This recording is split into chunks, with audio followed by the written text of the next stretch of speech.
comes up is something very personal.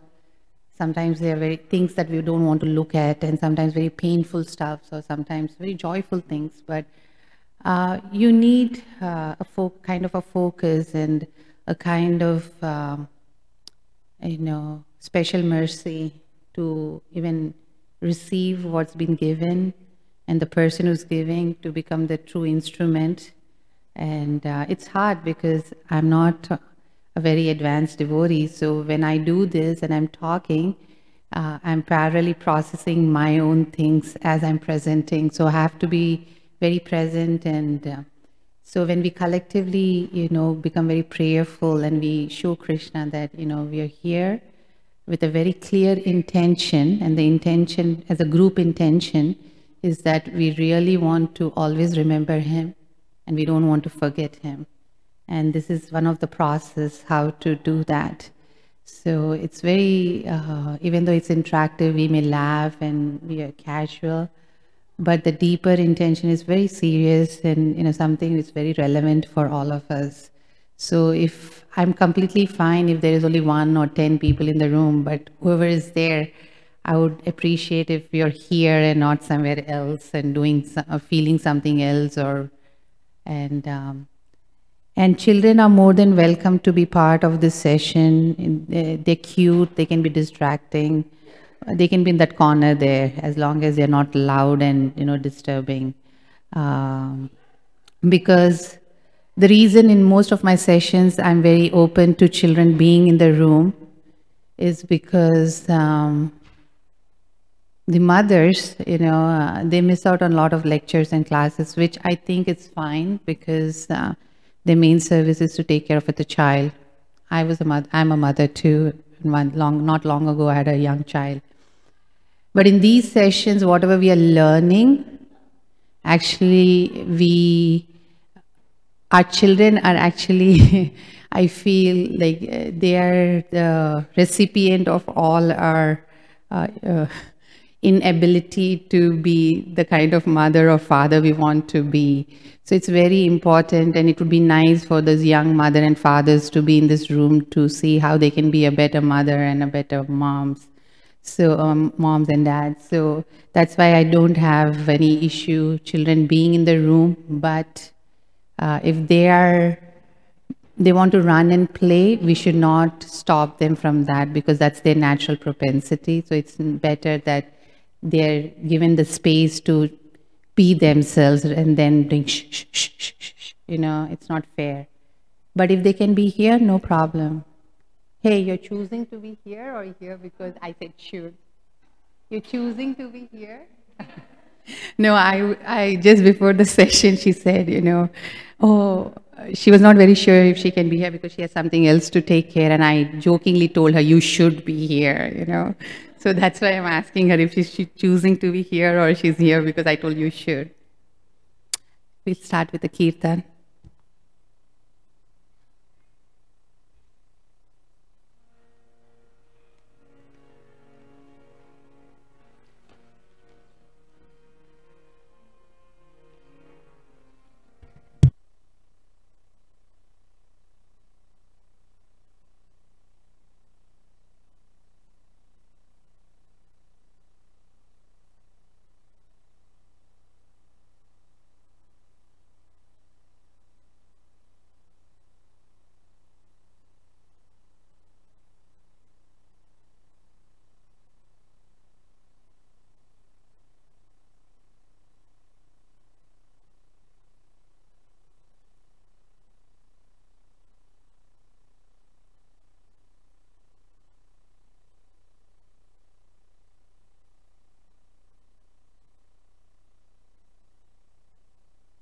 Rama Hare Rama Rama Rama Hare Hare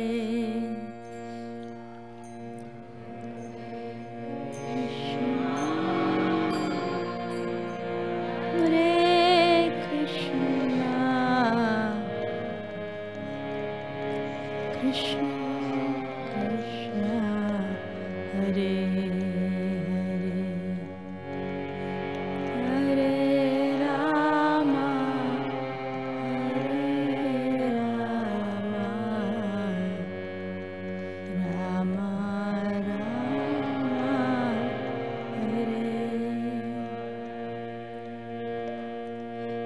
Hare Krishna, Hare Krishna, Krishna Krishna, Hare Hare, Hare Rama, Hare Rama, Rama Rama, Hare Hare.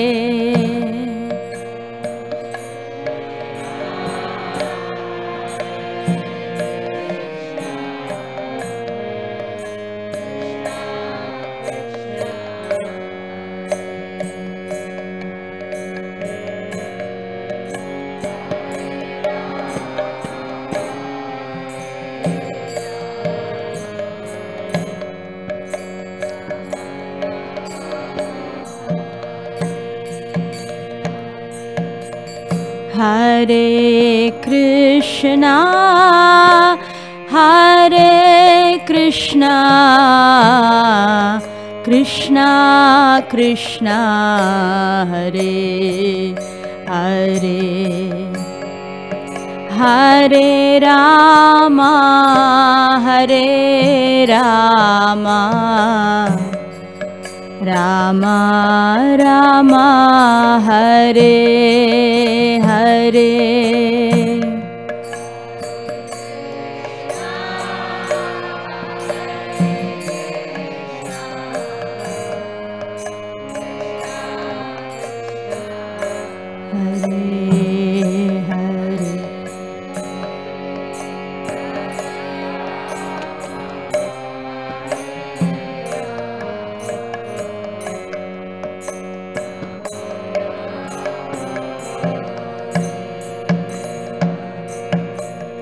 Hare Krishna, Hare Krishna,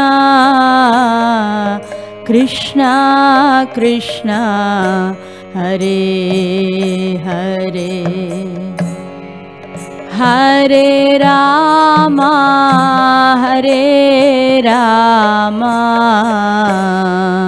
Rama Rama, Hare Hare, Hare.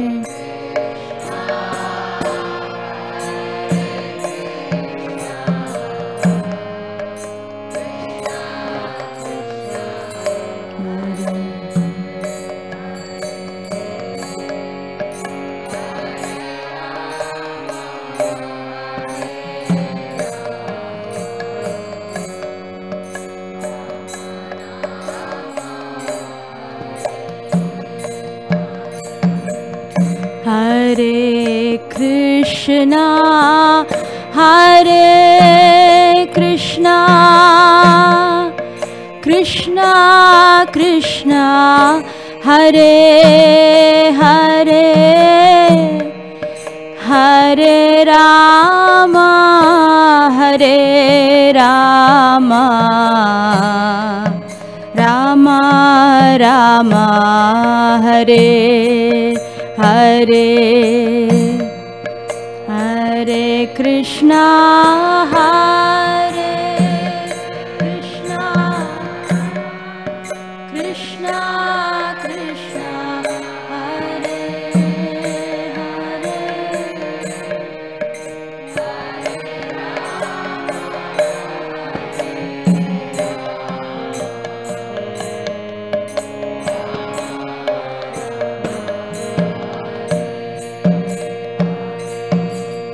Hare Krishna, Hare Krishna, Krishna Krishna, Hare Hare, Hare Rama, Hare Rama, Rama Rama, Hare Hare, Hare Krishna, Hare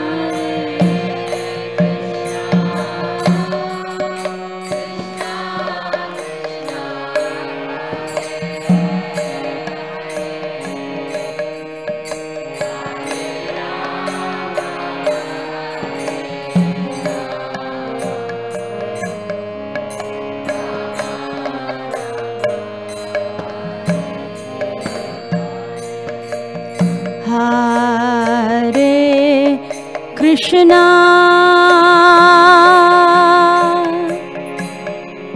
Hare Krishna,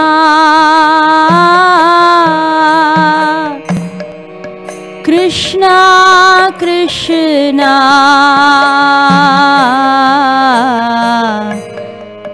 Hare Hare,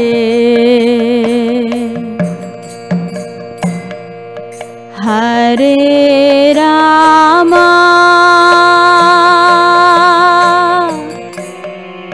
Hare Rama,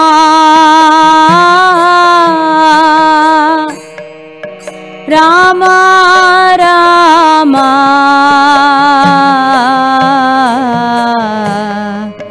Hare Hare.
Hare Krishna,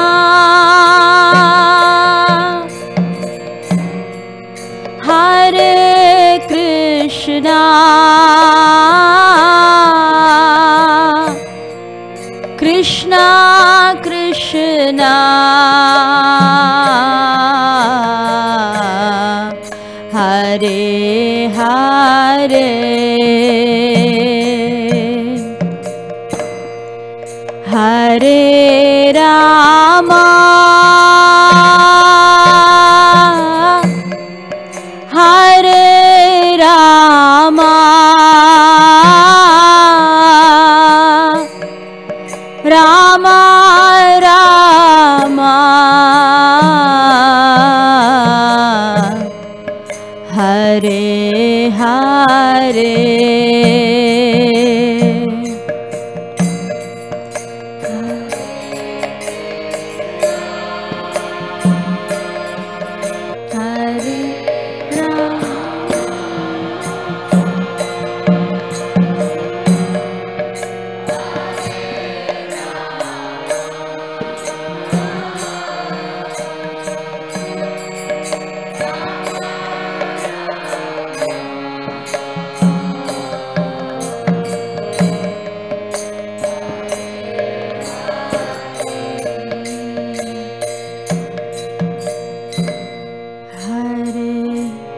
Krishna, Hare Krishna, Krishna Krishna, Hare Hare, Hare Rama, Hare Rama, Rama Rama, Hare Hare, Krishna, Hare Krishna, Krishna Krishna, Hare Hare, Hare Rama, Hare Rama, Rama Rama, Hare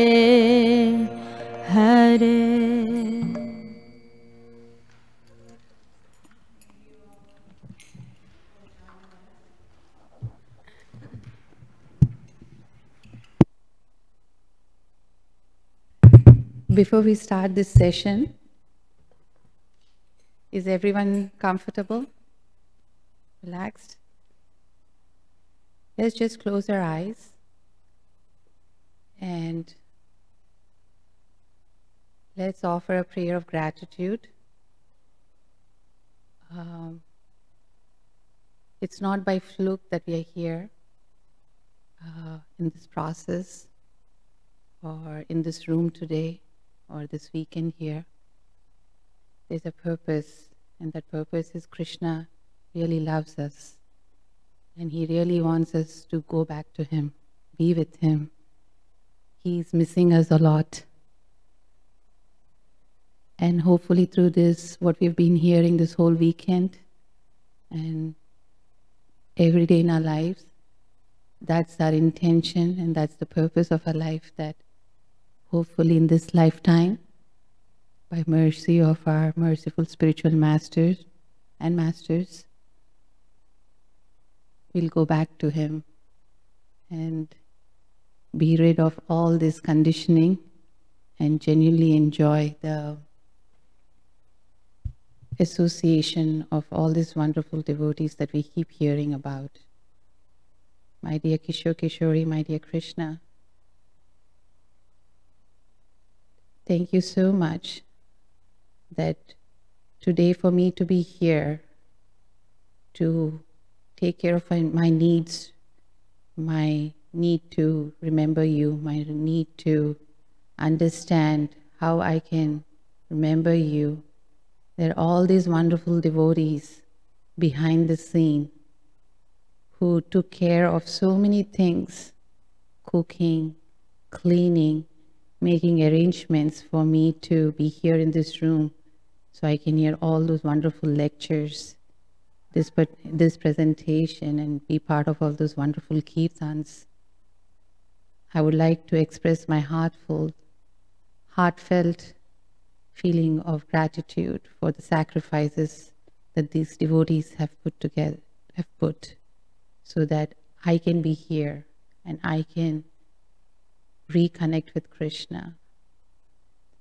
Thank you, my dear Krishna. Thank you, Badahari Prabhu, for giving this beautiful melody.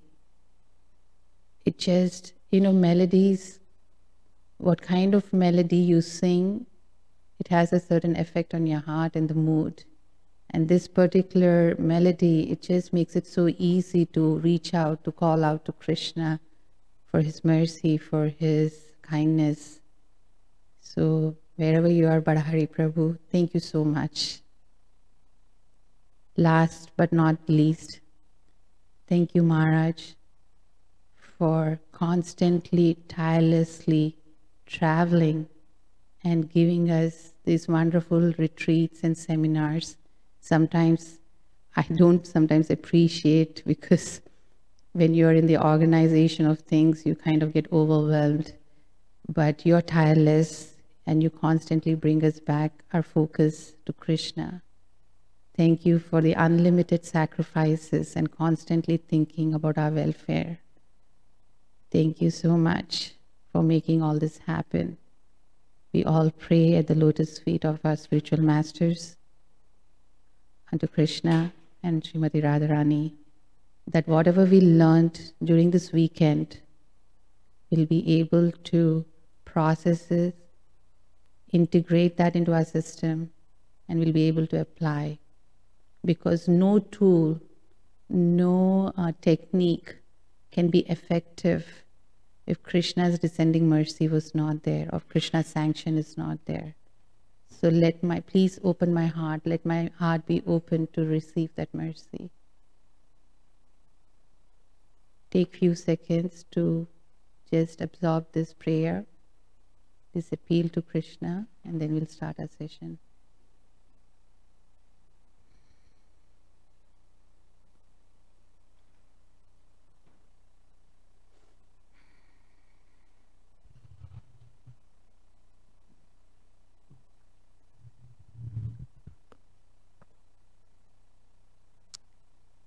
Okay. It's helpful because we had a long weekend and this is the last session. So it's kind of, I had to do this to bring myself actually. It's been a difficult morning for me. So I had to really bring myself to do this. And I'm very grateful to all of you that it's very encouraging that you all are here for the second part 2 session. There are some devotees who are in this room who were not there for part 1. So we'll quickly, and it also helps to review quickly what we did because we had 48 hours gap. And we've been hearing a lot and processing a lot. Does anybody remember, is the microphone there to, okay. Does anybody remember how Rosenberg, why did we choose, how is nonviolent communication related to the topic that we are doing today or this weekend? Does anybody remember what the connection is? Don't be shy. Even if you don't know, I can answer if you've forgotten. Okay.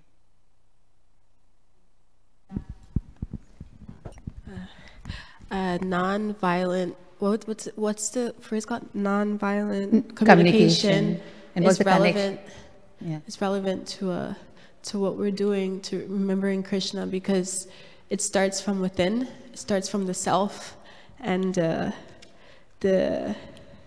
we create these blocks within us, and our blocks inhibit us to be able to connect with Krishna in a deep way, because we're constantly battling ourselves. So if we take the time to fix ourselves, then we can really wholeheartedly be with Krishna. Great. You said it much better than I did. I try, I don't know. Shweta? I remember the quote that you had on the board saying, like, if we can't see the beauty in ourselves, then we can't see that we lose our connection with the divine energy. Yeah. And he said divine energy, but we take it as Krishna. Krishna, yeah. So the definition. So Rosenberg defines violent means, no, the previous one, yeah. Anybody wants to read that? You can read, Giridhari. If violent means acting in ways that result in hurt or harm, then much of how we communicate could indeed be called violent communication. We can skip the 3rd and the 4th slide.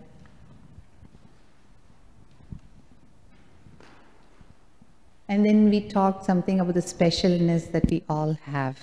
Does anybody remember what that means? No? Are you being shy? Generally, the way Krishna has created all of us, we all are very unique, we are very special, but because of our experiences and the social interactions makes us feel that we are something less than that. Those are the blocks. So when we lose that, what happens is we lose who we are in our connection with Krishna. So that's it. So next slide. When critical self-concepts prevent us from seeing the beauty in ourselves, we lose connection with the divine energy that is our source. That's the point Shweta was making. We get conditioned to view ourselves as objects full of shortcomings.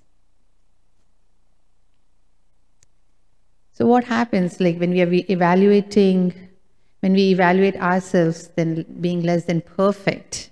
Does anybody remember that? Does anybody? Yeah, Anand Radha? We get into the feelings of shame and guilt and consider ourselves full of faults. Mm-hmm. Right. And when we do those things and whatever actions we take, are those actions full of joy and are they free actions or? Yes, so those actions are not joyful. So even if we think externally we are doing the right things, internally we are not feeling happy. We are not feeling joyful because the energy, the purpose behind the reasoning behind doing those acts is not coming from a place of something that we are not thinking that, oh, if I do this, I'm actually contributing to my growth. I'm contributing to life. But we are acting from, when we are acting from shame, guilt, depression, whatever the reasons are, we don't feel the joy, even though externally it may seem that we are doing the right thing.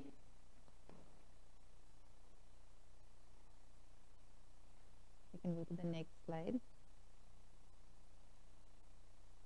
And then we talked about the most violent word according to Rosenberg, and that is should. And do you still have the list that you wrote the first present I told, write down all the activities where you feel that you should do these activities and you feel that there is no choice to make?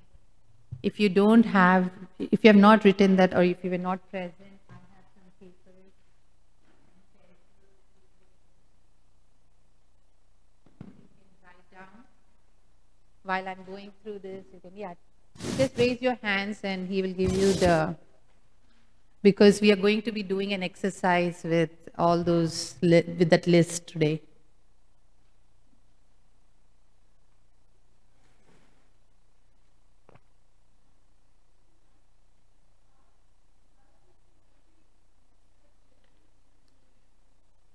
Yeah, but the first part was not the judgment. Remember when I said the first list that I asked was, didn't I ask?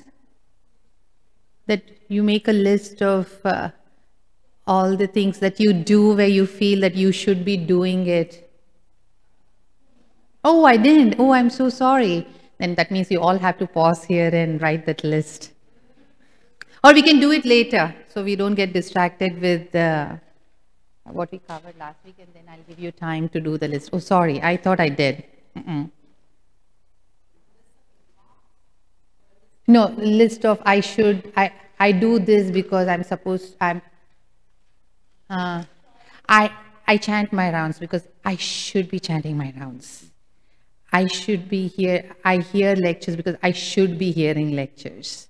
I'm just giving, I go through that phase sometimes. I don't feel like chanting, but then I say, I should chant because I took a vow, and that's not wrong.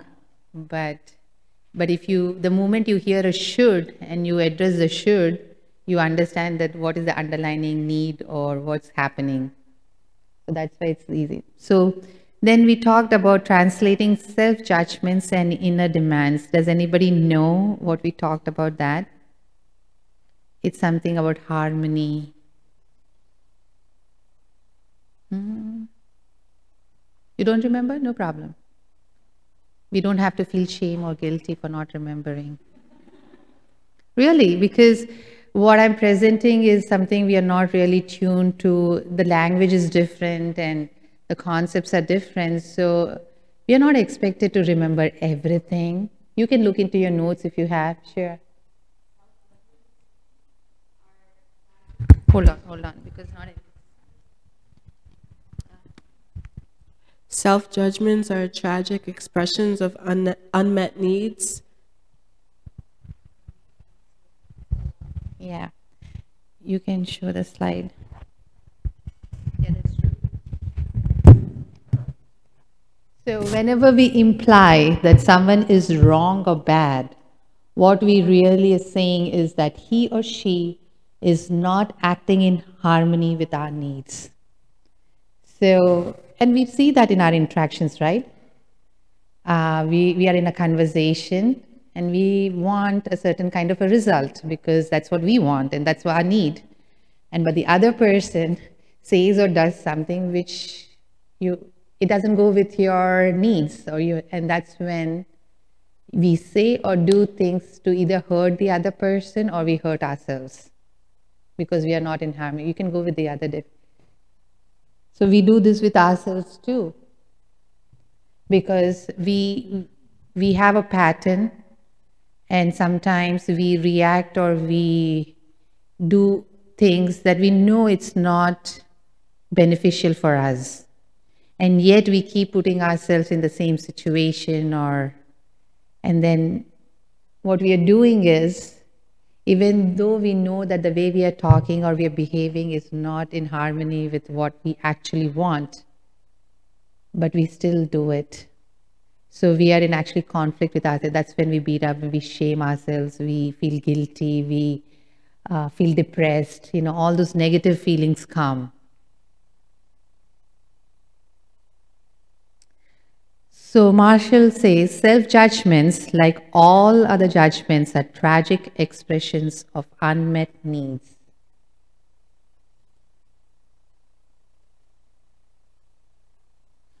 Jamuna Prabhu, you have your paper and a pencil and all that?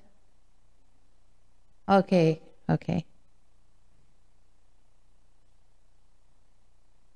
So then he starts with this whole process called, Marshall gives this called mourning. Basically, does anybody remember the definition of mourning? Okay, you can put it. So, connecting with the feelings and unmet needs stimulated by past action we now regret. Vamsidhari Prabhu, where is he? Is he here? Oh, he just went out. Okay. Do you remember we were discussing something and I said when I bring this up, he and I were in a conversation before the presentation. My memory. I'm not going to shame myself. Okay, we'll wait till Vamsidhari comes. He may remember. Oh, yes. I recollect now, I hope. So we were talking. In the present, today we are Krishna conscious. We are here. It was a journey that brought us here. But before we came here, even before we met devotees and became devotees, we had many experiences in our life. And we had to make certain decisions, and we took certain actions, or we said things and did things to others or to ourselves that really that had some not very pleasant memories, or sometimes they're deep scars and we have not really healed. So to be here today and to be totally present in our relationship with Krishna, we first need to heal the past. So that's what the process of mourning is. That you need to first, understand what were those unmet needs or values that you didn't really pause and heal and, address. But you have come all this way, but Krishna really wants you to address, because those are the blocks, those are the obstacles which prevent us from remembering Krishna. So then we talked about the self-judgments, because not self-judgment. So mourning is an experience of regret, but regret that helps us learn from what we have done without blaming or hurting ourselves. So if any action, if you still feel like you're blaming and attacking yourself, then you're not in the process of mourning, because you're again in the block of that, in a space of self-judgments. This is very important. This is a very important thing to remember. When our consciousness is focused on what we need, we are naturally stimulated towards creative possibilities for how to get that need met. So somebody, after the first session, somebody met me and she asked me the question, how do I know? Where did the question was, when do you know? When do you understand something is your cup of tea or not? Like, oh, this is not where I should be saying this. No, sorry. I'm going ahead. My mind is racing. I'm looking at the time. And so then we talked about self-forgiveness. Along with recognizing or mourning, we have to be forgiving. We have to be forgiving that we made those mistakes in our past. And when we listen empathically to ourselves, we'll be able to hear the underlying need. Unless we don't do that, and this is the beginning part of the healing process. And self-forgiveness occurs the moment this empathic connection is made. This is very important. And then we talked about, on one hand, we have to learn to hold the mistake we did, the regret that we have. And the present, like, an important aspect of self-compassion is to able to emphatically hold both parts of ourselves. The self that regrets a past action and the self that took the action in the first place. When we decide that, oh, I want to now address this. While doing that, I don't reject my past or, evaluate or judge my past action. You hold both those feelings together. The moment you do that, you actually feel very comfortable with the mistake, and automatically you are going towards solution. You're going towards coming up with creative possibilities to address these issues. So then we had this flow chart, and the feedback I got was, let's give an example. You have that example too in your thing? So remember I gave you an example. Oh, before we did that, one of the participants gave me this quote, which I say, I've heard this, but it was nice, and I promised that I'd share with the group. I made a mistake is not the same thing as I am the mistake. Did you get it?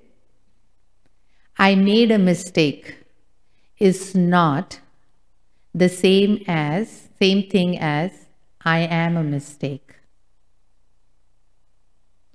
So, and in devotee language, we have heard it a little differently. Maharaj has said many times, you hate the sin, not the sinner. So there is this anartha. You can dislike the anartha, but not yourself for being the person who has the anartha. So then Christina had brought up this thing, we talked about what if when you choose something and you realize that, this is not something for me, what do I do? So we'll address that in more details today. I gave the example of Marshall, how, the example of he was doing a presentation. After the presentation, everybody wanted to, take his information, his autograph. And he had bought actually a new suit, a gray suit for the presentation. And he didn't cap the pen, and he accidentally put the pen in his suit pocket. And there was a big polka dot on his suit. And he had to go to the next engagement. He had some other engagement after that. So at that very moment, for 20 minutes, he was self-attacking himself. How could I be so stupid? And how could I be so careless, And then he realized, what am I doing? And then he went through this whole process that we did of mourning, observation, self-judgment, current feelings. Then he went through the phase of empathy. And then he came to the phase where he held both the feelings together. So I used the same example. And so you can see. And yeah, I made a mistake in my previous printouts. I forgot the 2 arrows coming from C and from D. Actually, this is what that means. Can you show the hand there? Are you still with me or you're lost? Everybody's with me? And who didn't attend part 1, it's okay. We will be doing this more slowly. The heart where, the self that regrets a past action. Yeah. So basically, the self that regrets the past action is actually D. No, it's the C. And the self that took the action in the first place is the D block. And the 2 hands together is what E is. So are you able to connect the 2 slides? Okay. Now I'm very bad with this, thanks to Shatarupa, that I have something here. Krishna's arrangement, my son and my husband. husband both were very busy, so they couldn't help me. So the first printout that I gave on that day was, somebody can distribute this. I can give some to the Matajis and okay. You have that? So Shravan Prabhu had suggested it would be nice to show an example how you go through this process. Do you have that what I had put? No, Idi.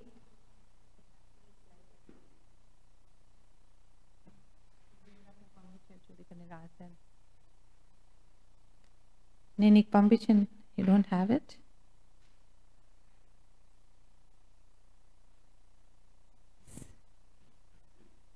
You too.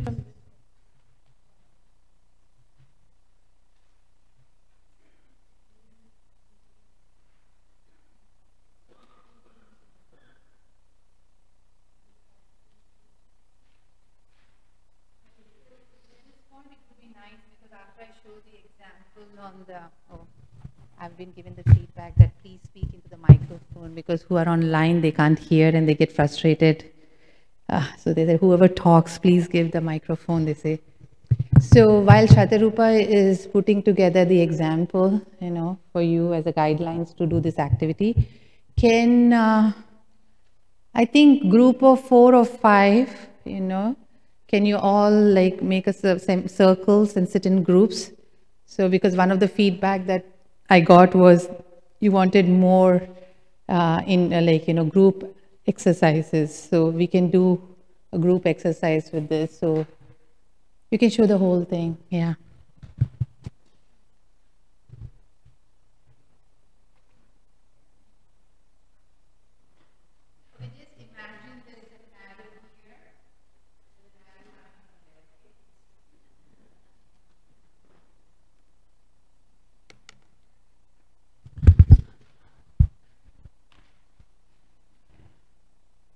My sisters in India are watching me.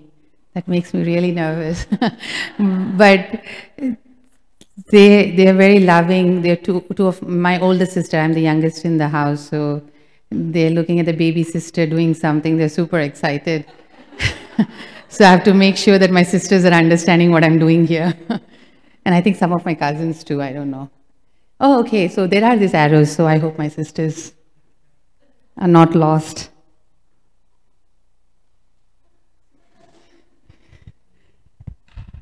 It's 11:30 in the night for them.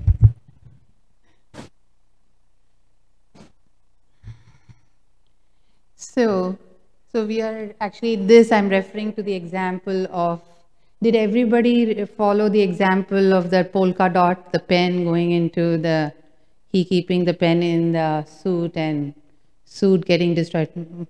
Giridhari, you were distributing, but did you get to, okay. He's my lone brahmachari from the ashram. So I'm making sure he understands.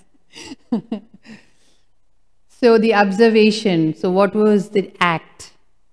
The act was he put the uncapped pen in the pocket of his new suit. It ruined his suit. And then there was a judgment, self-judgment. How can I be so stupid? How can I be so careless? This is the self-attack he went through. Then he paused and he asked, what are the feelings? Feeling bad that he had ruined his brand new suit. And what was the need? To take better care of himself and to have given more attention to his own needs. So when he observed that like he was attacking himself, he asked the question, what are the feelings? The feeling is, man, I destroyed my brand new suit. And then when he said, okay, that's the feeling. So he went through the process. So that feeling, what need is it addressing? And the need was, I wanted some time for myself too. So then, where D is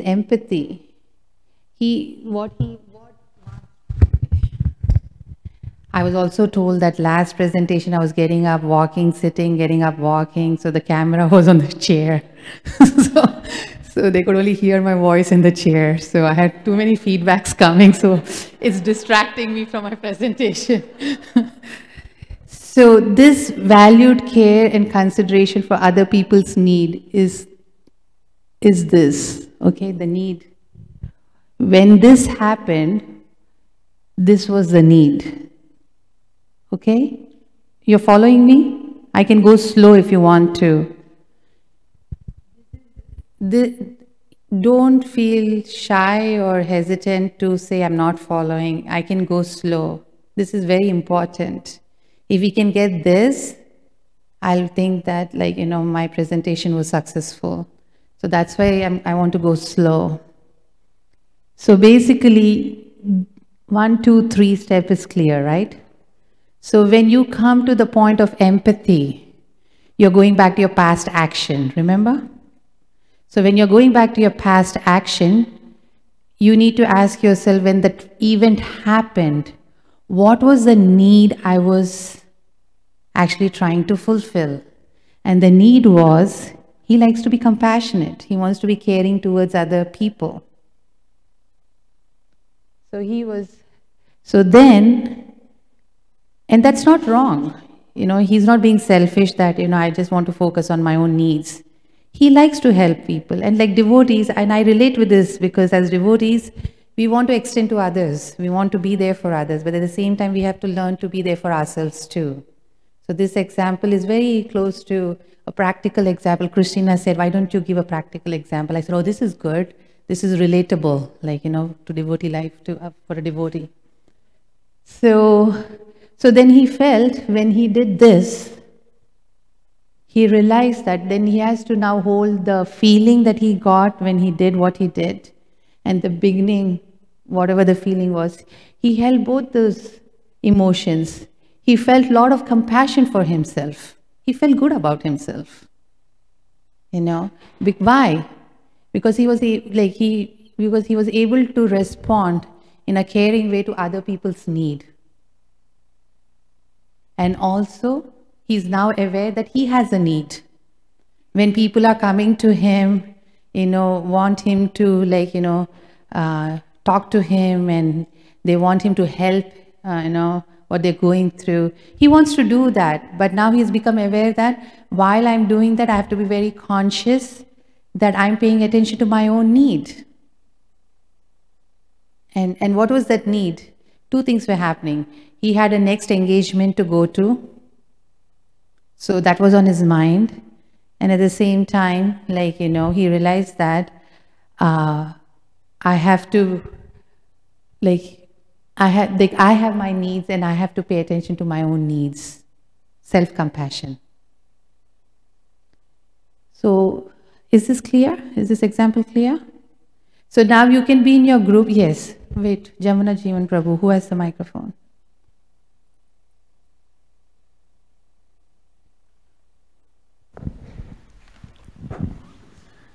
I think I get the example, although maybe this is a detail I'm struggling with, but just because he put the uncapped pen in his pocket, that means he was disassociated from his own need? He became, what was happening is that he was at that moment little overwhelmed because that day when I was telling the story, it was a little bit more elaborate. Maybe I missed that part. Yeah. So what happened is that he had a next engagement that he was getting late to. So, and there are these people after the presentation, they want to take his autograph, they want his email information, they want his contact information. They have some questions, and he has this compassionate side that he understands that they want something from him and he wants to give. So he subconsciously was distracted or was overwhelmed with the feeling that I'm getting late for my next appointment. And at the same time, he was feeling the need to extend himself. So in that, we become absent for a few minutes. We all go through that. And in that, after he was not paying attention to the pen, that was in his hand, he mindlessly put it in his pocket. And that destroyed his suit. So what happened is, when he saw that, he said, man, how can I go like this for my next appointment? And this was a brand new suit. So he was very disturbed, he paid all this money and it got destroyed. So at that time when he was like, how could you be so careless? Simple thing, you could have put a cap and put it. So he was beating himself, the self-judgment, how I'm stupid, I'm careless. And then he caught himself doing that.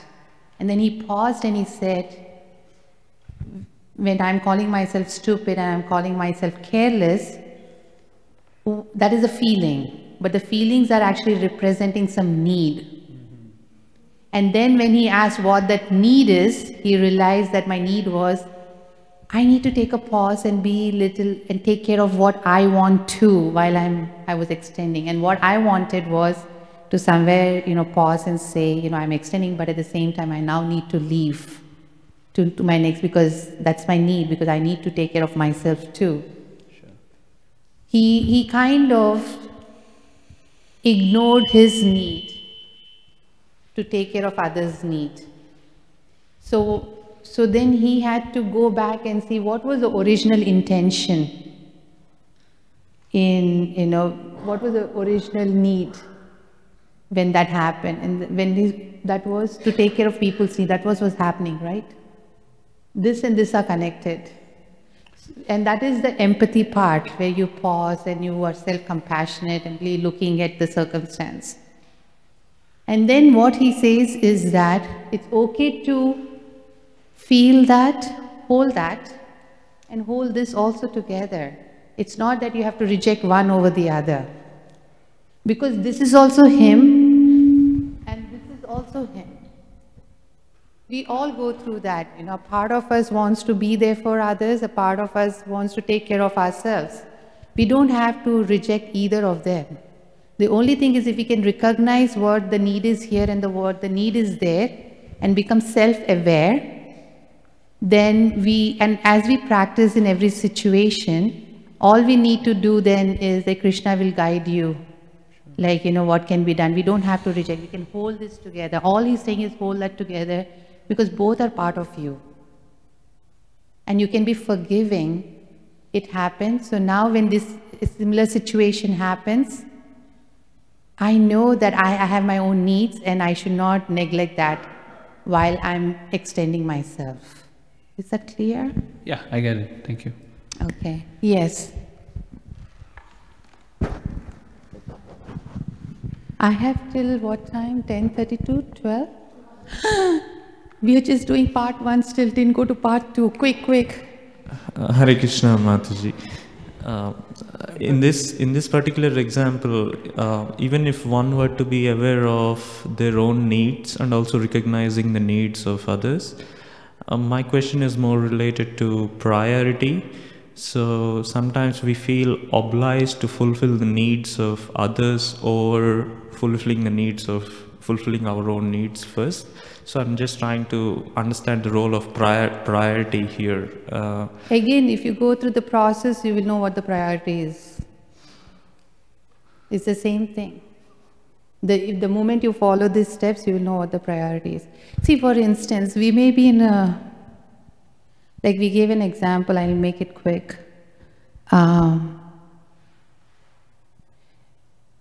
Somebody who lives in a temple, it's a choice they made.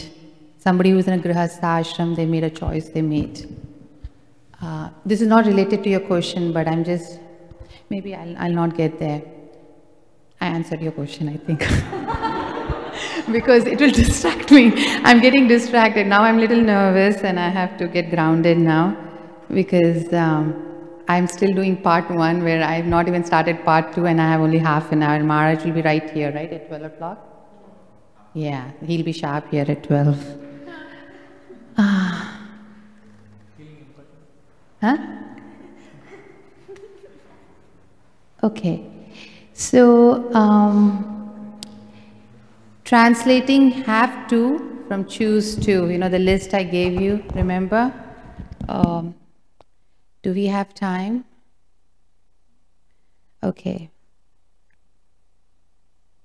Take 5 minutes to do this?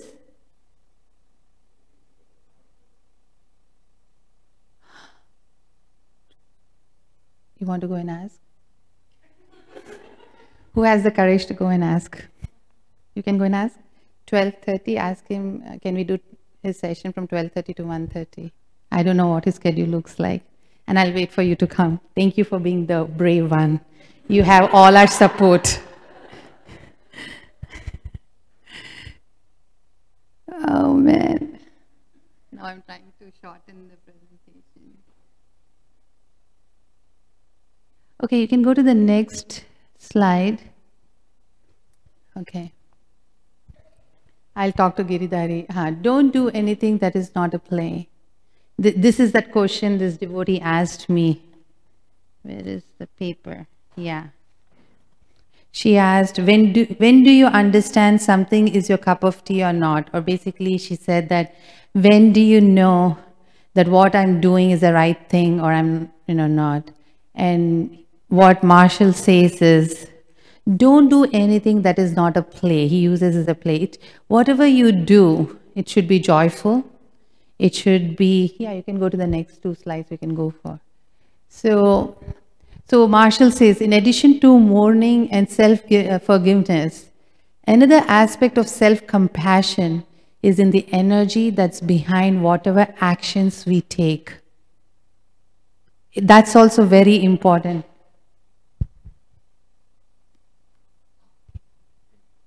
He didn't answer. Okay, we'll go. We'll send you again after some time.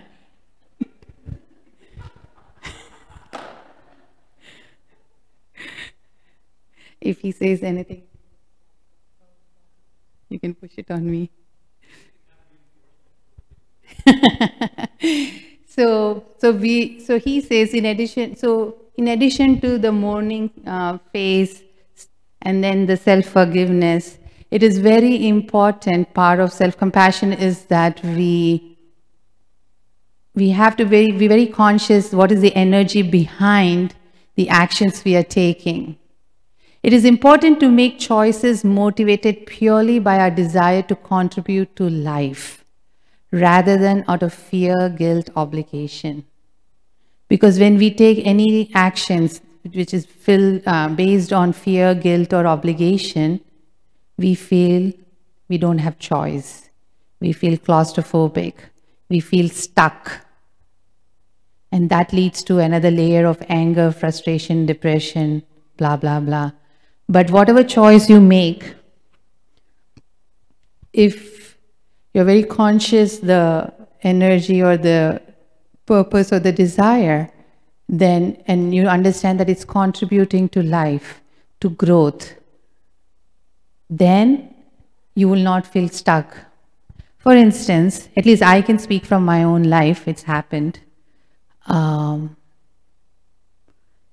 Taking up this service was not easy, like being here for 10 years almost, because our family needs were different than what the needs of the temple were. There were times when I felt stuck. There were times when I felt, this is not what I want to do. But there was also this higher purpose that spiritual master wants us to do this. It took me many years to understand and balance these two conflicting desires or need to serve Kishore, because I can't explain what it means to be serving Kishore Kishori so intimately. One has to be serving them to understand. They almost become part of your life and everything. It's like they're part of your family. Like you can't just abandon them and go, like, unless they kick you out. But at the same time, I have a child, and we have certain responsibilities. That's also important. So how do you balance this? And then I had to go back when this all started with that struggle I was going through, my introduction to Rosenberg and all this healing process. And I had to go back to that, this is not there, okay. The first block the regret, the act. I regret it. I really, in 2008, I beat myself up. Why the heck did I say okay to being a full-time devotee? How stupid and you know, I had a 4-year-old son, you know, and he had so many friends. We were in a community, there were so many kids. And what was I thinking when I moved here where there are no kids? And this area is not at all safe other than Kishore Kishori Mandir. They're shooting gangs. And I said, man, why did I get my 4-year-old into such an unsafe, unfriendly, lonely place? And I didn't understand this till he grew to, he was 4 when we moved here, and only when he was 10, he verbalized it. That how sad he was and how upset and angry he was that we made that choice. My heart broke. I said, it was such an obvious thing. What was I even thinking? You know? So the first act, then I went through the self-judgment that I'm a bad mother. Bad parents, not just mother. I blame my husband too for this. So I won't take the whole blame. We were bad parents. And my parents were very upset, but I completely, I know they're listening. But at that time, I very arrogantly, you know, rejected what they were saying. And it hurt them very badly because they were concerned for my well-being and my son's well-being. I had so many self-judgments, but I didn't know what to do with. There was a guilt because spiritual master wants you to do this, and how can you not do this? You know, so I was torn between being a mother and being a disciple. At that point, it was a conflict. But then when I did this whole process, I realized that it was a choice I made, and the choice was, the right choice. I wanted to serve. And my reason was I really love Kishore Kishori. And I could see how hard Maharaj was like working in Chicago to create this community. And I wanted to be a contributor, do my little part like the squirrel in Ramayana, you know, do my little thing. So that was a good intention, that was nice. So then it started my journey, like, you know, but I'm feeling frustrated, and why I was feeling frustrated. So we went through the process of, he doesn't have friends, put him in school. Oh, financially it's a little bit hard because we're putting him in private school. So my husband said, I need to start my own business. And then he had to quit being the temple president. So we had to make the right choices when you know what the need is. And Maharaj completely supported all these decisions. It was all in my head that Maharaj will not support, and Maharaj what he will think, because those are my judgments. Those were not Maharaj's judgments. But it took good 5 years to come to this place, you know. So we all are maybe in situations, we make a choice, and at one point we may feel stuck and we may regret making those choices. And sometimes we hear, especially in the temple situation, you know, sometimes, you know, they may not want to do something, but the temple president say, no, you should do this, you have no choice. And then how do you reconcile with that? So the thing is, and then as a grihastha, you know, sometimes, you know, man, I know you get married, and then after 20 years you think, man, why did I even marry? You know, I was better off not being married, like, you know, all the responsibility. Oh, my husband is here. I didn't realize that. 27 years, what was I thinking? So, but the thing is, we made those choices, and, you know, and we know in our heart they were not wrong choices. But it's just that as time, you know, as we go along with our life, you know, we didn't pay attention to the needs that came up. We didn't pay attention to that. So every time we feel that we have to do something, or being asked that we don't want to do, it is worth going and saying, why am I resisting? Where is that resistance coming from? And if you address that, then you'll never feel that the choices we made were really wrong choices. Sometimes we do make wrong choices. And it's okay to acknowledge that you made the wrong choice. You don't again attack yourself, but you look at yourself with empathy. Okay, I made the wrong choice. So what options do I have? And the option is go and, we have our spiritual master, mentors, whoever, go and sit down with them and ask them, okay, now where do I go with this?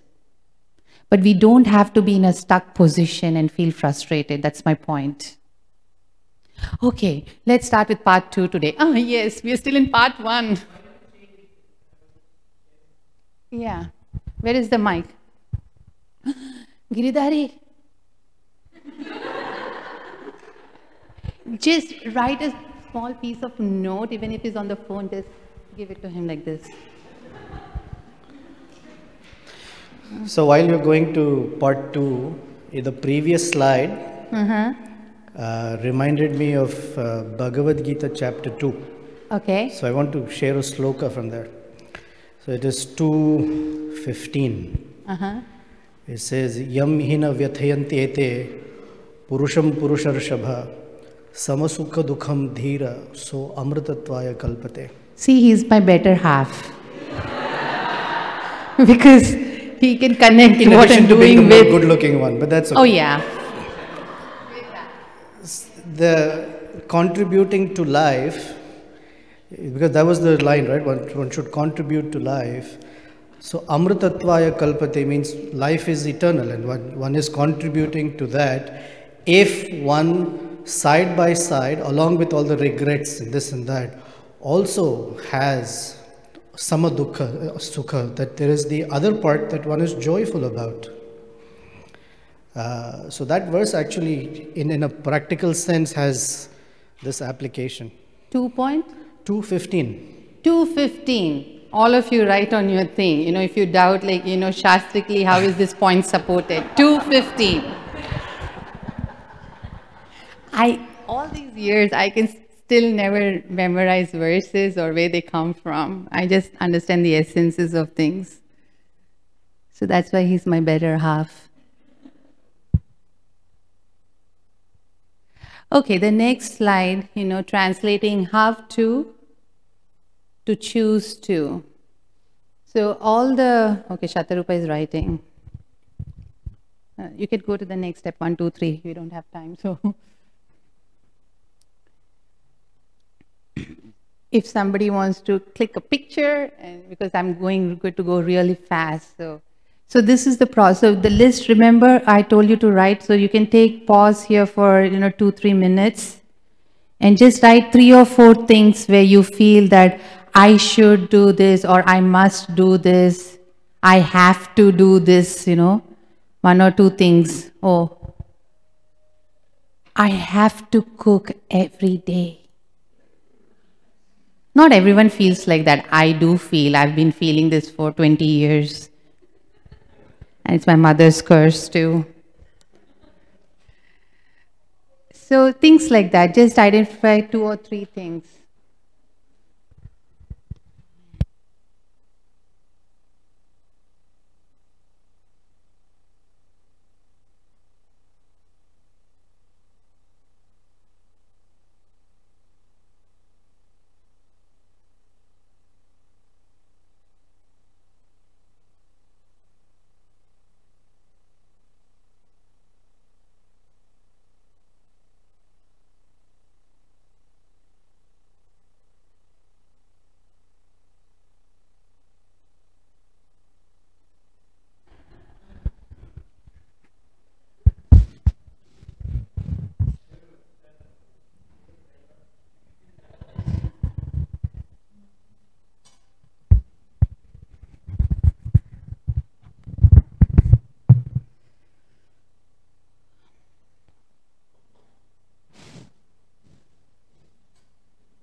So is everyone done at least writing 1 or 2 such statements? So now what you need to do is go through step 1, 2, 3. So I was writing the clinical report. Remember the example of clinical? Oh, great, Jai. Thank you, Guru Maharaj. So the step 1, remember the clinical report about Marshall we talked? He's a clinical psychologist and he's supposed to be writing these reports. and he hated writing those reports. And one day he just asked himself, why am I doing this if I hate it so much? And then he realized that the underlying need was that by writing these reports he felt were really not benefiting his clients either. So the underlying need was that he gets paid for that. So when he understood that the money was the thing for him, motivation for him to do this, but nothing else, it was not really contributing to his growth or, about his life, he decided, oh, I'll find some other creative ways of, earning than writing these dumb clinical reports.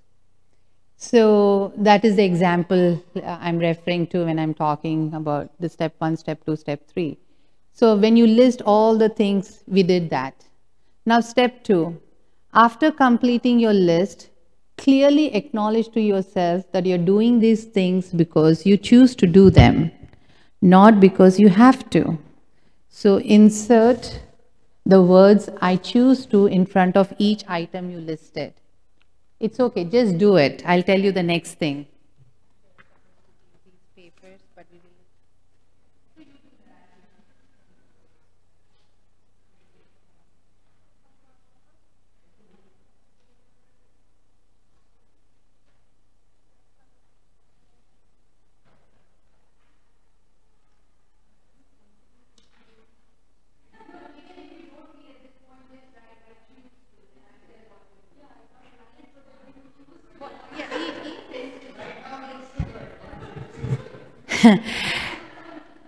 Right, like I gave the, like, instead of I have to, change that to I choose to, whatever that was, okay?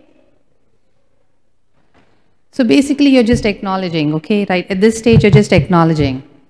Then step 3, after acknowledging that you choose, oh, should I go to step 3 or give you one more minute? Okay, one more minute. You're ready, Giridhari? No, okay. Then I'll give you a few minutes. I have to be nice to him. He did the difficult part.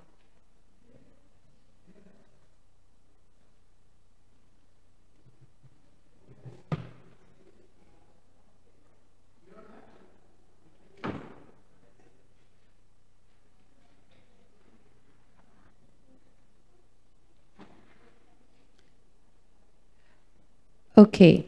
So when you have done this, everybody is present, or I request that whoever is sitting in this room not have personal conversation. That was one of the values, yeah. Thank you, Shatarupa. One of the values that we promise to uphold is that we will not have personal conversations. We will all be present in the room, no personal conversations, and we'll be in this room. Sorry, it's distracting. Thank you. So, okay, if you can not, okay.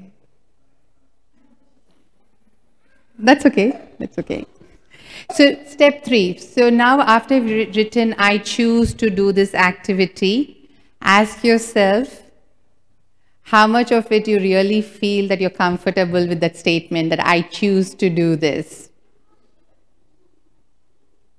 And if it is, like the example I gave is I have to cook. And then in my mind I went through, I choose to cook. And I asked myself, how do I feel about that? And then I went to the need. And I asked myself, what is the need and the value in this activity? And the need was, my husband and my son, they love to eat. The whole day they talk about eating. And they're very happy. They're very, very easy to please. You give them good food and they're very happy. So the value is, for me, their happiness. So it doesn't mean that, when you do some activity, when you understand the need, it doesn't mean that you'll have challenges or you won't, work hard or anything. No, No, you have to work hard, but if you know the need, then there is a joy in doing something that may not be like truly your nature to do. So for me, and I cooked for 2 years, 5 days a week, 5 days a week, Kishori Rajbhog. And I used to always think, Krishna, this is a good joke on me. Like, I run away from cooking and you keep giving me cooking projects, But there was this, externally I keep joking about this thing that I don't like to cook, but underneath that I do it every day and happily I do it because the value that I see in it, even though I sometimes feel, stressed out, it's okay, but there is a joy. I am going towards life. It's growth for me, because what is the value of my husband and my sons, that smiling and happy, content faces they have. And when my son goes and tells my mom, who is an amazing cook, he goes and tells her, my mom is the best cook, and she says, only if I had ever tasted her cooking, because my mom can't believe that. So that's the joy, not because he's satisfying something, but I carry the value, I carry the happiness that gives these two people in my life.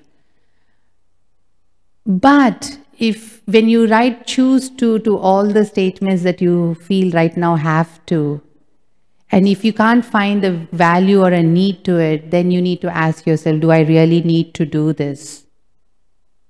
And ask yourself how you can meet that unfulfilled need or value in something else. So you don't have to be stuck. You're understanding this? Okay, same example of my cooking. There are days when I really don't feel like cooking, even though I understand the value and I understand the need, whatever. Fortunately, I have a husband and my son is taken after his father. They both like to cook. So I don't force myself to cook when I don't want to cook. There are some days when I have other things which is overwhelming. Then I ask them, I don't feel like cooking today. Can you cook? A creative possibility. So they cook. So I don't get overwhelmed or stuck. So sometimes, this is just an example, but when you do something that, when I said like I choose to do something, and still it doesn't feel good about it. You don't feel good about it and you feel that, Like I gave the example of this devotee who, when he came to the temple, was super excited. He had certain needs and values at that time that got fulfilled when he came to the temple. And he started growing and evolving and, things were changing for him. And after some years, he realized that I think my needs and my values are not getting fulfilled now here. It's not that he made a wrong choice. That was the right choice for him. It saved him from a lot of things that, he would have hurted himself or he would have done. So now he has made a choice to change his circumstances and be in a different situation. He didn't have to continue being like that. So not always when, are you getting my example and this devotee's example? In my example, I don't mind continue doing that because I'm still getting joy and I'm going towards life. But this devotee, when he made, he's not able to see that he's able to move towards life and, contribute to his life. He's feeling stuck. When you're feeling that, it's better to change. And you understand that this is not a choice for me at this point of my life. Find an alternative. Is that clear? Clear? Yeah, that's the step 3. That's the step 3. You do that and then you are, okay. Have to be conscious. And if you don't understand, don't worry, you come and talk to me personally afterwards. Okay, we'll do one quick example so everybody knows.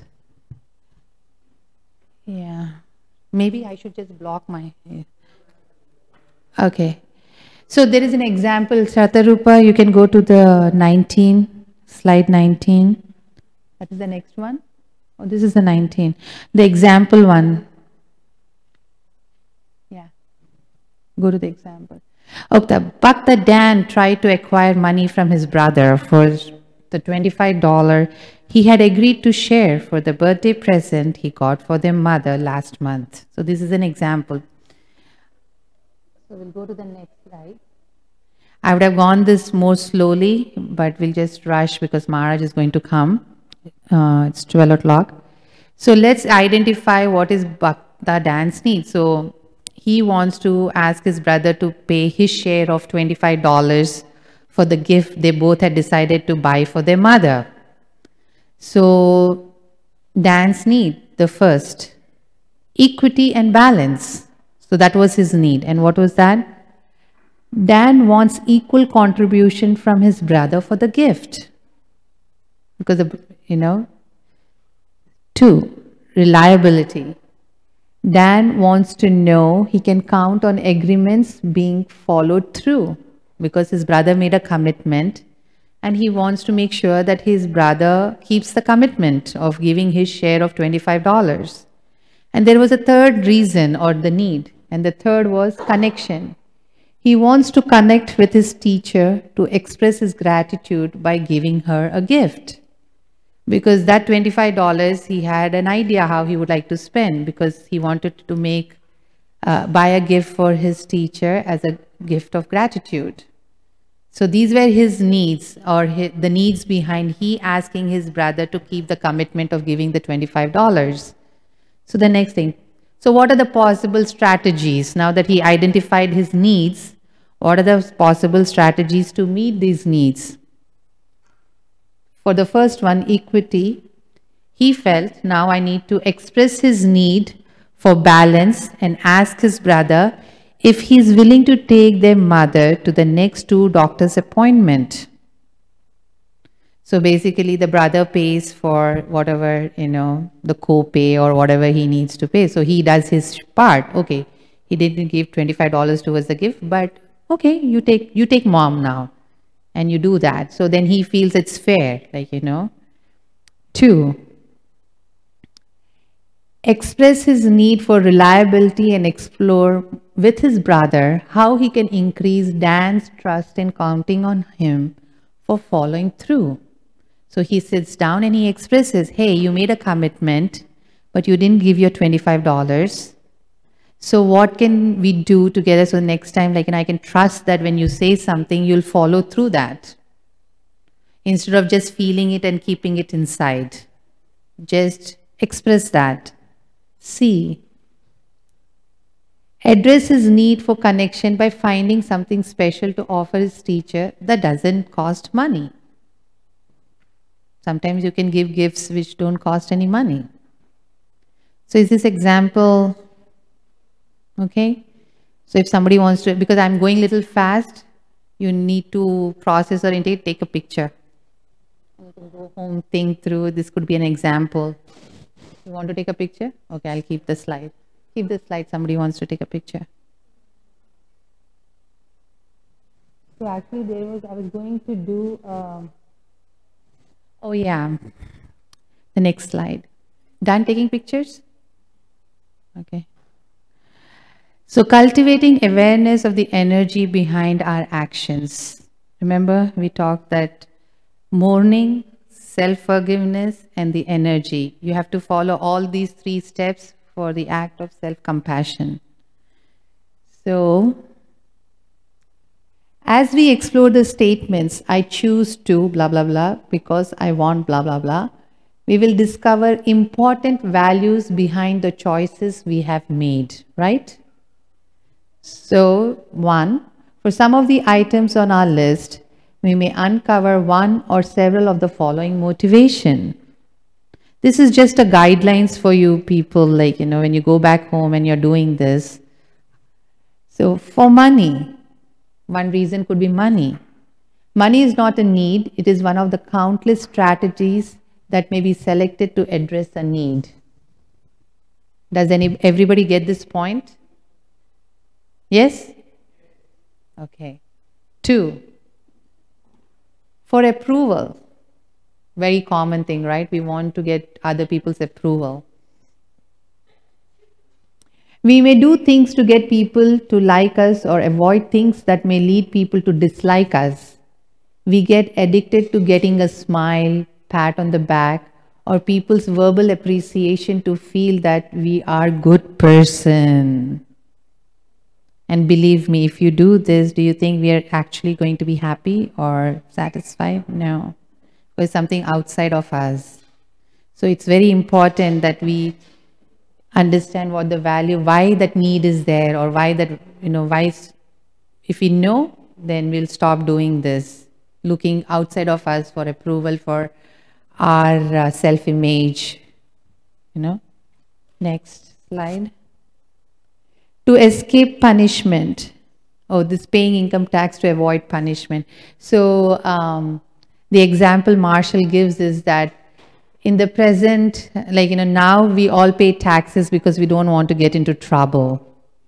But we think Uncle Sam is totally unfair, they're just taking our money, swindling our blah, blah, blah, blah. But he was explaining when apparently his grandfather was an immigrated from Russia. So his grandfather and father, they look forward to giving income tax, because they felt that this country, this government is so nice, because they were on welfare. So they said, we benefited from that money that the government took, and they served us. So now it's our responsibility to give the government the money so they can take care of other needy people, because the czars didn't take care of us. So their reasoning was very different, but most of us don't feel that anymore. We feel it's a punishment. So we have to ask ourselves, when we make those choices, is it coming from the place of, the fear of being punished?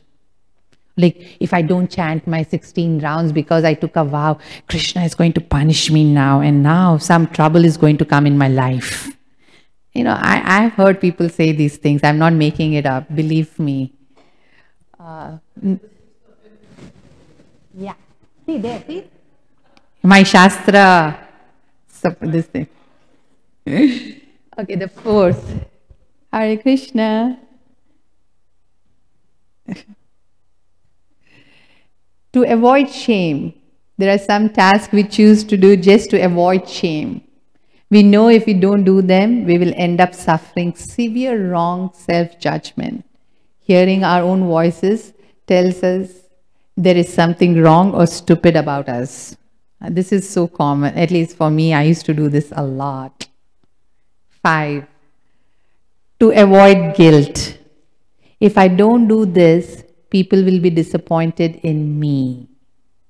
How many of us, don't raise your hands, but I know that at least I have gone through this phase in my life. We are afraid we will end up feeling guilty for failing to fulfill other people's expectations of us. Yes. Oh, me too. 2 of us.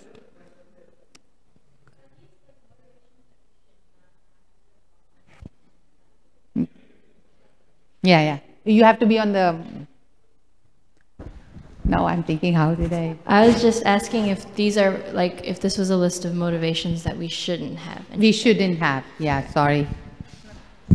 So we are basically becoming aware of, the energies we are carrying when we are making a decision. So these are some of the... When you start doing this, so many else will come up. I just picked up some most common one, that... So... and there's one more section in this chapter which I'm not touching because it's very deep again, so I'm leaving. But this is my conclusion statement, very beautifully written. The summary of the entire presentation that I did, part 1, part 2, is the most crucial application of non-violent communication may be in the way we treat ourselves. When we make mistakes, instead of getting caught up in the moralistic self-judgments, we can use the process of non-violence, mourning, and self-forgiveness to show us where we can grow. By accessing our behaviors in terms of our own unmet needs, the impetus for change comes not out of shame, guilt, anger, or depression, but out of genuine desire to contribute to our own and others' well-being.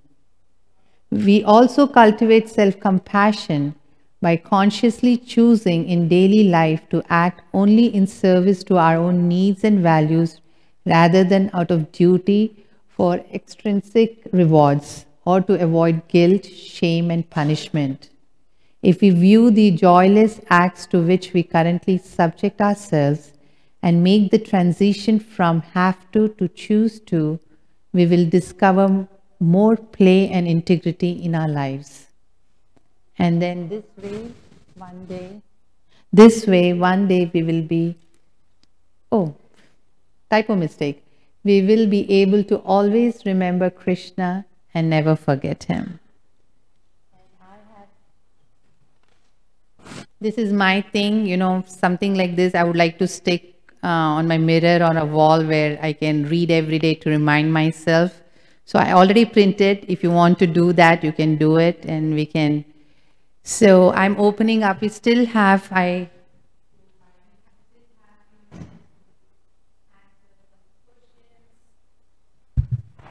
may not have all the answers, but I'll try to answer to the best of my understanding on the subject. Yes.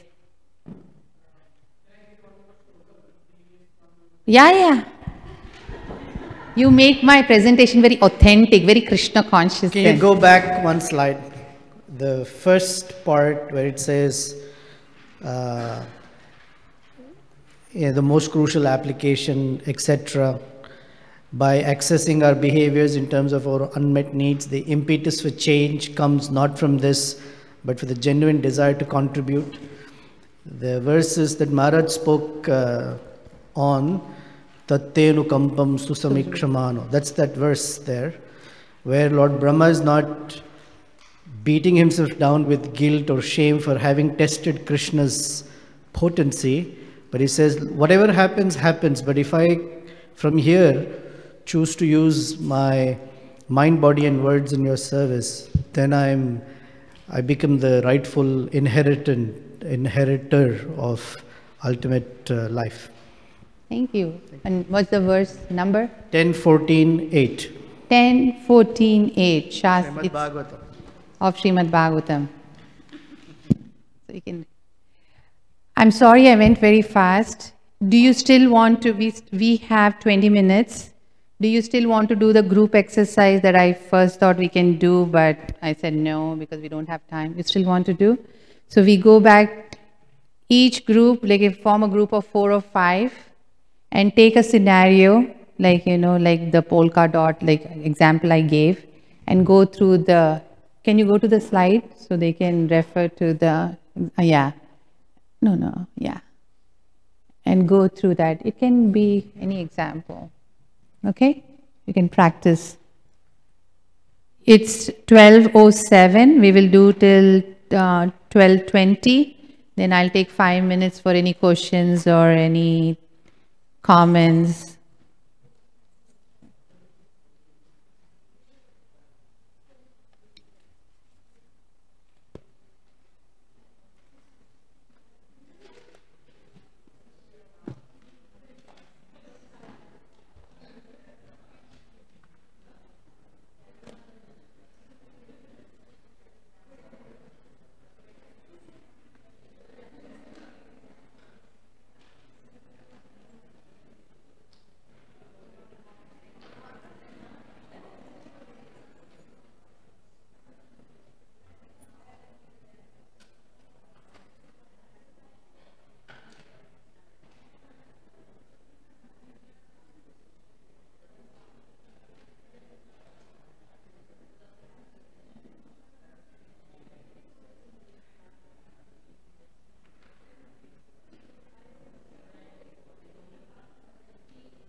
We have 1 more minute.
Okay.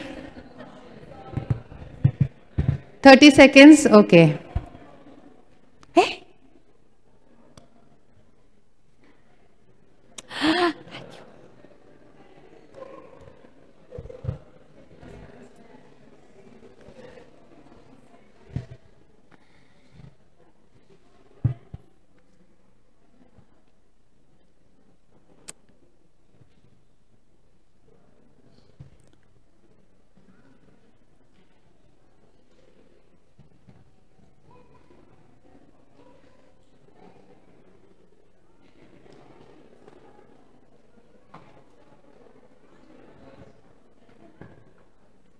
Okay, 30 seconds done.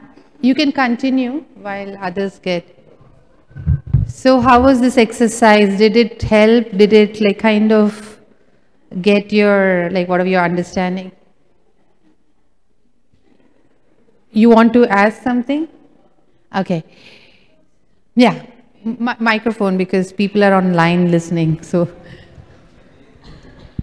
Okay, we are all back into our common space and common.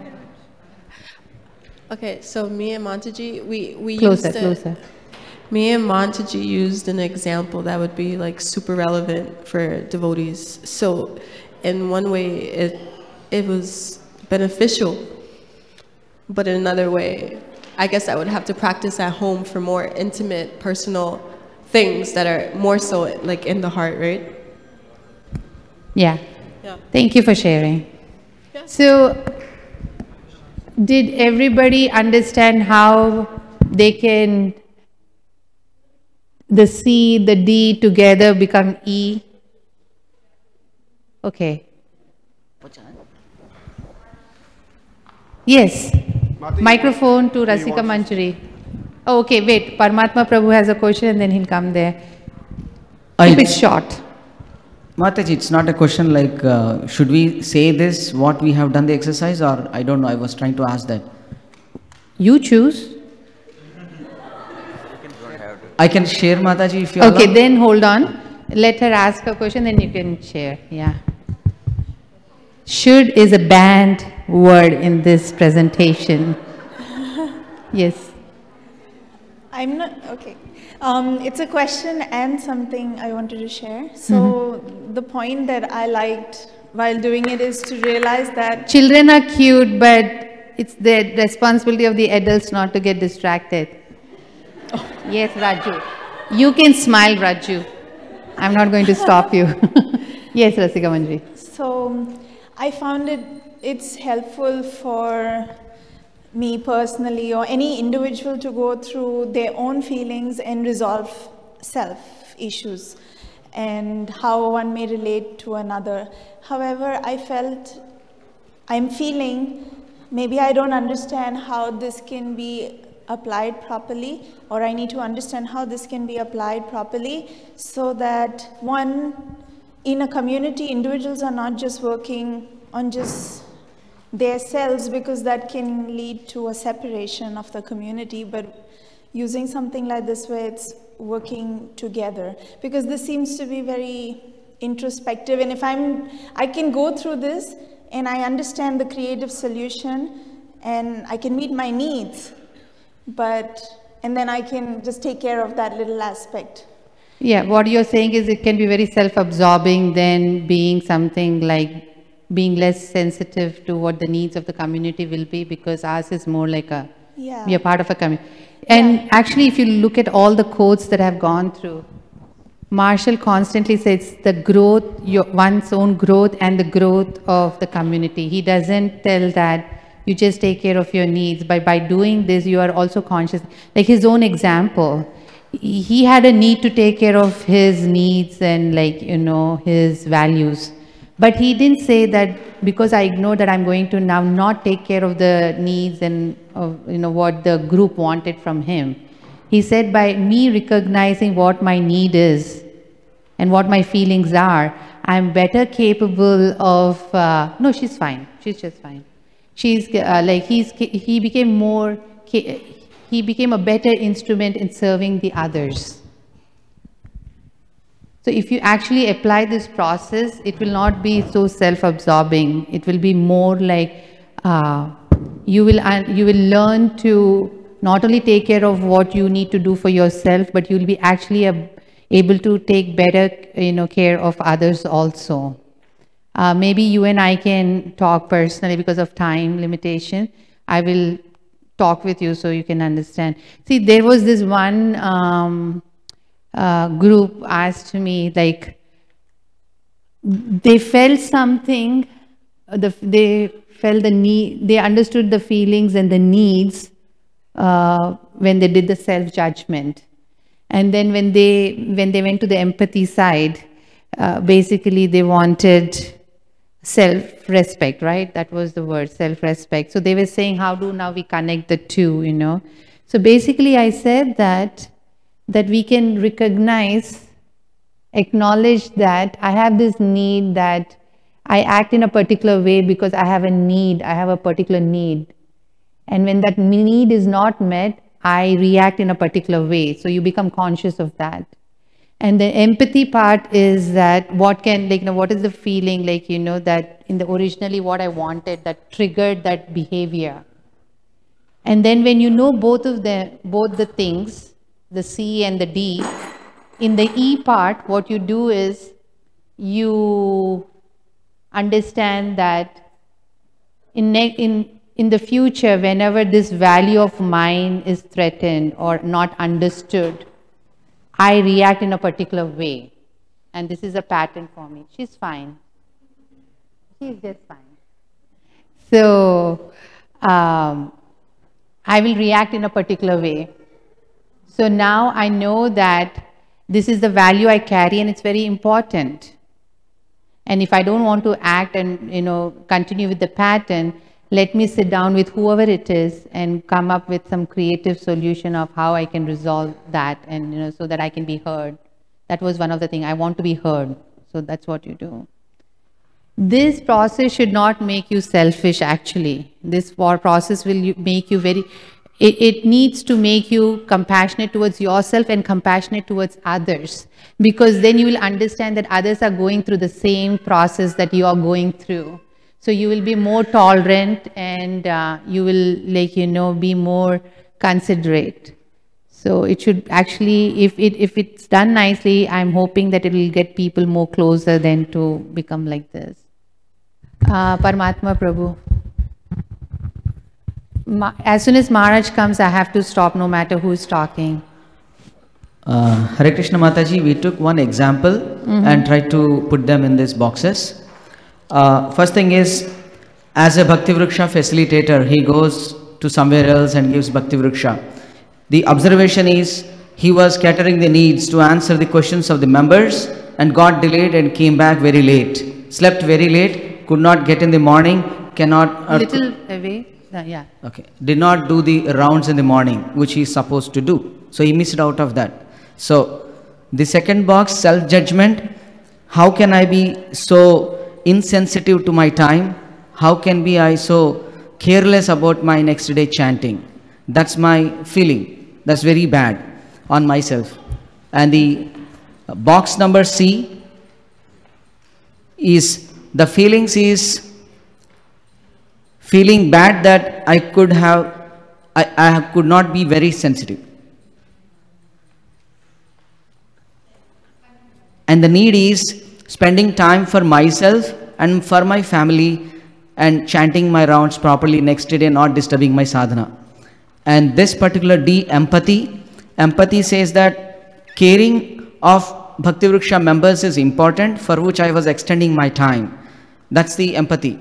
Now the solution is, my need is also to put myself properly in my sadhana. However, this activity of Bhakti Vriksha taking, I disturb myself. The solution is, I would put a threshold time that by this particular time, 10 p.m., I'll not entertain any further questions. However, I will make a note of all those people. Hey, you all have questions. We will have a follow-up call. Give me questions in WhatsApp or in phone. We will talk on some other days. And I would go one step further. Yes, Mataji. Because you're a Bhakti Vriksha facilitator, and also it's all about relationships. Just don't tell I have a threshold in this. Explain to them. I really would love to be with you and answer your questions right now. But my reason is that for me to do that service for you, I have to have my own strong grounding in my practices. So for me to go home and sleep and get enough rest so I can chant and do that, give the reason, then it's more personal. When you don't, then it's almost like you cut them and they feel hurt. Yes, Mataji. So that's the point to Rasika Manjari. Is like, when you're doing that, it's not about just us, but you still, like, you have to care about others. Yeah, you have to, because devotee relationships are the most, in the morning class also Maharaj was addressing, right? They are the instruments and, for us to be Krishna conscious. Yes, Mataji. Thank you. Okay. Somebody else had a quick hand before Maharaj comes down. Who had the hand up? And I said, yeah. Maharaj is here? No. It's Giridhari, yeah. I'm having the big concern about, what Rasika Manjari Mataji brought Mataji, because if you take the child and parent example, child, may not like to do so many things, but certain things, whether he likes or not, if he continues, it's good for him. So that's the concern I have, like when we try to apply in our life, and we might lose that welfare option if you just stick to the what I know is what I do. That's all. See, in the situation of children, you have to be a little bit more creative in how you apply this.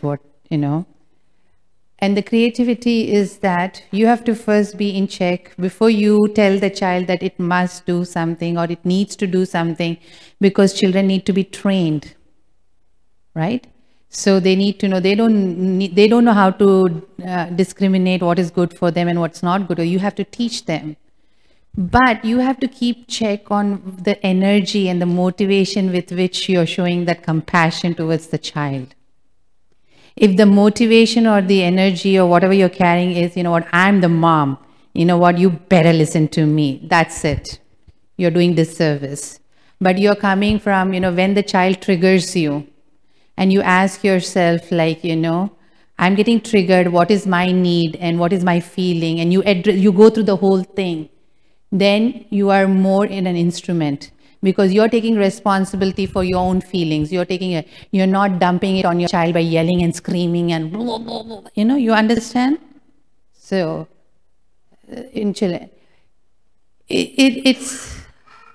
this needs a lot of personal conversations also, because I'm touching in a very general way. And many of our challenges are more at a personal level. And I'm not the expert, but I'm more than happy to sit down with you and help you understand the process. You can always call me. If I don't pick up your call, leave a text. Hear my voicemails. Or send me an email, I'll respond. But I'm more than happy because my teacher, Krishna Leela Mataji, is always available. And that was my biggest gift Krishna has given me, my spiritual master, her association. So I never tell people no if they want to reach out to understand something. I'm busy, but I'm not too busy. So I'll make time and I can help you understand how to implement these things in your practice, day-to-day practice. Thank you all very much. You all have been wonderful participants and you have been very encouraging and kind upon me. So, and like I said, I'm not a perfect, I'm still learning all this. So in my presentation, if you didn't understand something, it's my flaw, in understanding the subject matter. Srila Prabhupada ki.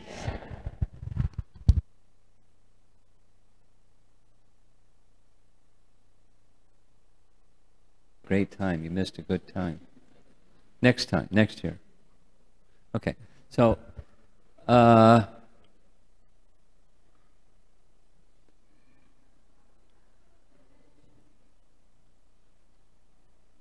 you're not tired? You're ready to go the final stretch? So the final stretch is, I brought some paper in case you don't have some paper, but it looks like you already have some paper. If you could take 4, 5, 6 minutes and write down Anything that you'd like to have discussed? Question, answer session? It's quite okay if it's not on topic, I'm used to it, but if it's on topic, that's much better. What we've been discussing, always remember Krishna, like that. So, are you ready? Any questions what we're doing right now for the next 5 minutes? You need some paper. Okay. Okay. Hare Krishna, Krishna Krishna, Hare Hare, Hare Rama, Rama Rama, Hare Hare.